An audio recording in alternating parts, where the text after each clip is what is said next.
Pastor Rashid گل آپ سب کی خدمت میں سلام پیش کرتا ہوں۔ آج ہم ایک دولت مند شخص کے بارے میں سیکھیں گے۔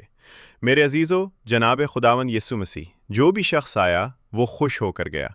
اگر کنگال ہے تو مالدار ہو کر گیا، اگر بیمار ہے تو شفا پا کر گیا، اگر اندھا ہے تو بینا ہو کر گیا، اگر کوڑی ہے تو پاک ہو کر گیا، اگر مردہ ہے تو زندہ ہو کر گیا، اگر بدرو گرفتہ ہے تو آزاد ہو کر گیا۔ پر ایک دولت مند شخص ہے جو مسیح یسوع کے پاس آیا اور پریشان ہو کر گیا۔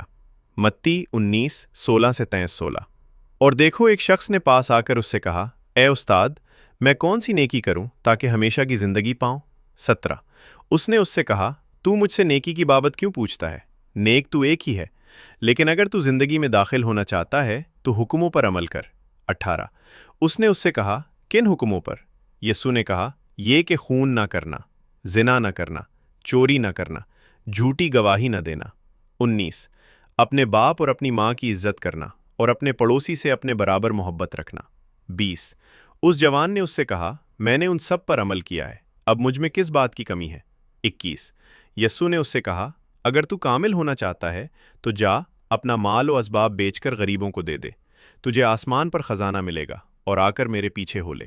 22۔ مگر وہ جوان یہ بات سن کر غمگین ہو کر چلا گیا، کیونکہ بہت مالدار تھا۔ 23۔ تب یسوع نے اپنے شاگردوں سے کہا، میں تم سے سچ کہتا ہوں کہ دولت مند کا آسمان کی بادشاہی میں داخل ہونا مشکل ہے۔